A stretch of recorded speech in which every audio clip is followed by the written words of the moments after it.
Assalamualaikum warahmatullahi wabarakatuh. Perkenalkan, nama saya Muhammad Sultan Abdul Aziz. Saya mahasiswa Universitas Islam Sultan Agung Semarang. Video ini saya buat untuk memenuhi tugas dari Bapak dosen pengampu Muhammad Farhan SPDI, Eshum MPDI untuk mata kuliah Sejarah Pendidikan Islam di Nusantara. Langsung saja untuk mempersingkat dan memberkahkan waktu ke materi, saya akan membacakan tentang sejarah pendidikan Islam di Nusantara. Sejarah pendidikan Islam di Nusantara. Pada video kali ini ada 4, yaitu yang pertama, teori-teori masuknya Islam ke Nusantara. Yang kedua, peran Wali Songo dalam menyebarkan Islam. Yang ketiga, lembaga awal pendidikan Islam di Nusantara. Dan yang keempat, pendidikan Islam masa kerajaan. Langsung ke materi 1, yaitu teori masuknya Islam di Nusantara. Teori masuknya Islam adalah awal dari proses penyebaran Islam. Misalnya, pedagang Gujarat memperkenalkan Islam, kemudian para ulama dan kerajaan lokal menyebarluaskannya melalui dakwah, pendidikan, seni budaya, dan politik. Teorinya ada 4. Yang pertama Gujarat, yang kedua teori Arab, yang ketiga teori Persia, dan yang keempat teori Cina. Dari keempat teori tersebut kita bahas satu-satu. Yang pertama, teori Gujarat. Peletak dasar teori Gujarat adalah sejarawan Pisnapel dari Universitas Leiden, Belanda pada abad ke-19. Pisnapel mengaitkan asal-muasal Islam di Nusantara dengan wilayah Gujarat dan Malabar. Menurut beliau, orang Arab bermadzhab Syafi'i bermigrasi dan menetap di wilayah Indonesia. Kemudian mereka membawa Islam ke Nusantara. Selanjutnya teori Gujarat dikembangkan dan dipopulerkan oleh orientalis Snoek Hurgronje dari Belanda. Teori ini menyatakan bahwa Islam masuk ke Indonesia melalui pedagang Muslim dari Gujarat, India sekitar abad ke-13. Pedagang Gujarat membawa Islam melalui jalur perdagangan maritim, terutama ke pelabuhan-pelabuhan penting seperti Samudra Pasai di Sumatera. Bukti pendukungnya itu ada batu nisan Sultan Malik As-Saleh 1297 yang bergaya Gujarat, hubungan dagang erat antara Nusantara dan Gujarat pada masa itu. Kritiknya, Islam diperkirakan telah hadir di Nusantara sebelum abad ke-13 sehingga menandakan teori ini belum begitu kuat dan tidak cukup bukti bahwa Gujarat adalah satu-satunya sumber penyebaran Islam ke Nusantara.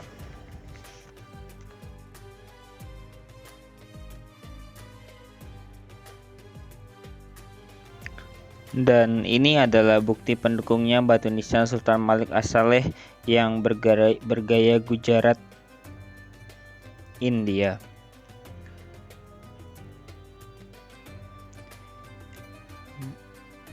Ditambah lagi dengan bukti pendukung adanya hubungan dagangan erat antara Nusantara dan Gujarat pada masa lalu. Ini adalah contoh atau ini adalah gambaran peta di mana Nusantara dan Gujarat punya hubungan dagangan yang erat di masa itu.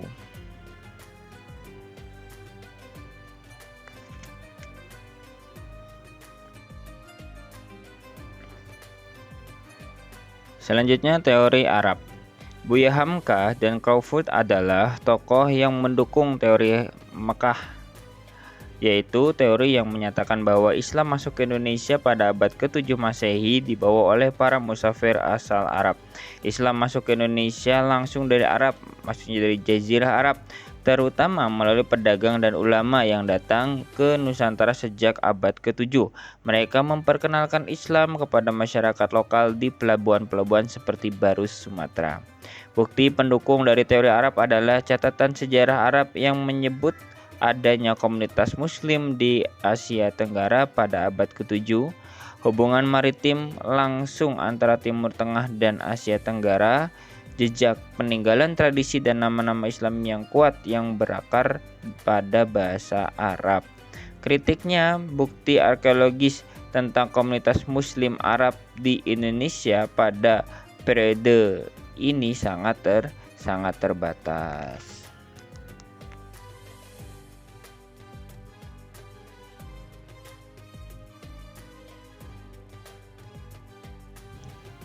Selanjutnya masuk ke teori yang ketiga, yaitu teori Persia. Umar Amir Hussein dan Husain Jayadiningrat adalah tokoh yang mencetuskan dan mendukung teori Persia, yaitu teori yang menyatakan bahwa Islam masuk ke Indonesia pada abad ke-7 Masehi dibawa oleh kaum Syiah Persia. Islam dibawa ke Indonesia oleh pedagang atau ulama dari Persia, Iran. Pengaruh budaya Persia terlihat dalam tradisi Islam di Indonesia, terutama di Sumatera dan Jawa. Bukti pendukung dari teori ini itu adalah tradisi peringatan Asyura, maksudnya tabut, yang mirip dengan tradisi Syiah di Persia. Beberapa kosakata Islam di Indonesia berasal dari Persia. Kritiknya, bukti pengaruh Persia lebih kecil dibanding pengaruh Arab dan atau Gujarat, dan tidak ada bukti bahwa Persia menjadi jalur utama masuknya Islam. Sehingga ini adalah kritik, ini adalah kekurangan dari teori Persia tentang masuknya Islam.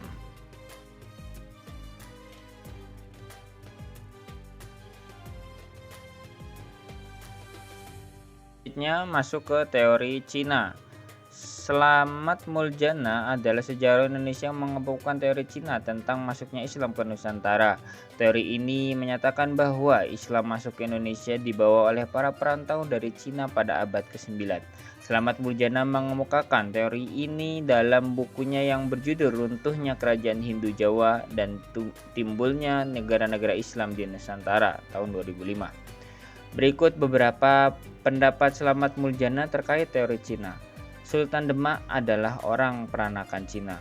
Para wali Songo adalah keturunan Cina, dan banyak masyarakat Tiongkok yang datang ke Nusantara ketika terjadi transisi di Majapahit dari era Hindu-Buddha ke masa Islam. Bukti pendukungnya adalah keberadaan komunitas Muslim Cina di wilayah pesisir seperti Jawa. Peran Laksana Cheng Ho, Muslim Cina, dalam ekspedisi maritim ke Asia Tenggara. Namun kritik dari teori ini itu adalah bukti sejarah tentang pengaruh Cina lebih terbatas dibanding pengaruh Arab atau India, dan komunitas Muslim Cina kecil dan tidak dominan dalam penyebaran Islam. Keempat, teori Gujarat, teori Arab, dan teori Persia, teori Cina. Semuanya sudah saya sampaikan. Lanjut ke materi yang kedua, yaitu peran Wali Songo dalam penyebaran Islam di Nusantara. Wali Songo adalah sebutan untuk 9 tokoh penyebar agama Islam di Nusantara, khususnya di Pulau Jawa. Pada abad ke-14, kata wali berarti pembela, teman dekat, dan pemimpin, sedangkan Songo berarti 9. Wali Songo berperan besar dalam penyebaran Islam di Jawa dan sekitarnya.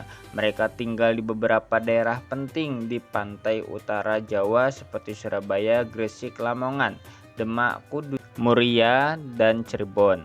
Setelah wali memiliki pendekatan dakwah yang unik, seperti melalui pendidikan, tradisi, dan seni. Mereka juga beradaptasi dengan luas agar penyampaian Islamnya diterima di masyarakat pada masa itu.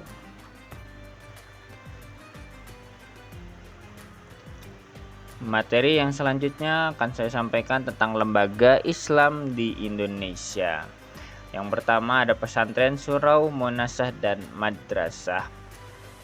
Yang pertama kita akan membahas tentang pesantren.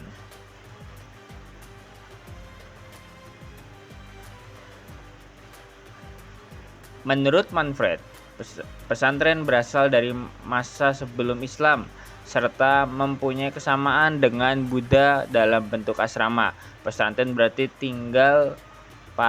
tempat tinggal para santri. Istilah santri berasal dari bahasa Tamil yang berarti guru mengaji. Menurut Robson, kata santri berasal dari bahasa Tamil satiri yang diartikan sebagai orang yang tinggal di sebuah rumah miskin atau bangunan keagamaan secara umum. Ini terjadi dulu karena kondisinya memang seperti itu.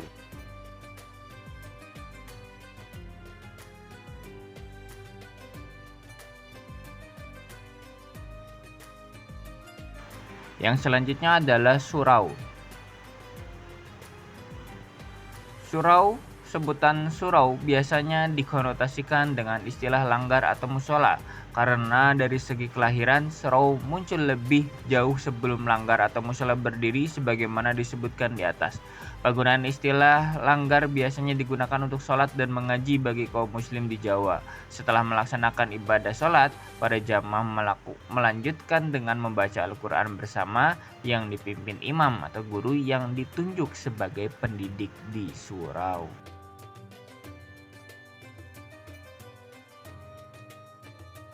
Yang selanjutnya adalah maunasah. Maunasah semula adalah salah satu tempat ibadah yang terdapat dalam setiap kampung di Aceh. Selanjutnya mengalami perkembangan fungsi baik sebagai tempat ibadah juga sebagai tempat pendidikan, tempat transaksi jual beli, dan tempat menginap para musafir, tempat membaca hikayat, dan tempat mendamaikan jika ada warga kampung yang bertikai. Berarti Maunasah ini itu adalah tempat ibadah yang ada di Aceh dari mulai saat itu.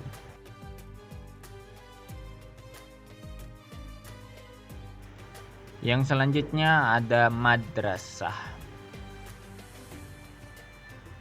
Madrasah di Nusantara mulai berkembang ketika kerajaan-kerajaan Islam seperti Aceh, Demak, dan Ternate mendirikan lembaga pendidikan formal untuk mendidik masyarakat tentang agama. Kesultanan Aceh misalnya memiliki sistem pendidikan yang mendekati konsep madrasah, di mana ilmu agama dan bahasa Arab diajarkan secara formal. Sistem madrasah di Nusantara terinspirasi dari madrasah-madrasah di Timur Tengah seperti Madrasah Nizamiyah di Baghdad. Para ulama yang belajar di Mekah dan Timur Tengah menerapkan sistem ini ke Nusantara.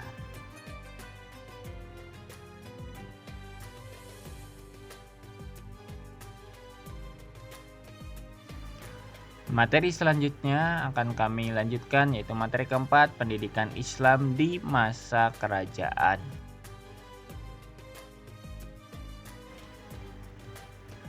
Dengan terbentuknya komunitas atau masyarakat muslim pada beberapa daerah di Indonesia ini mendorong untuk membentuk kerajaan Islam sebagai pusat kekuatan atau kekuasaan politik di masa proses Islamisasi di Indonesia.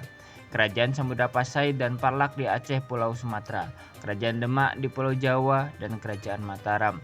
Dengan berdirinya kerajaan Islam di Indonesia ini, maka fase perkembangan Islam selanjutnya adalah fase perkembangan Islam dan politik, yang artinya perkembangan Islam di Indonesia tidak terlepas atau tidak bisa dilepaskan dari perkembangan politik.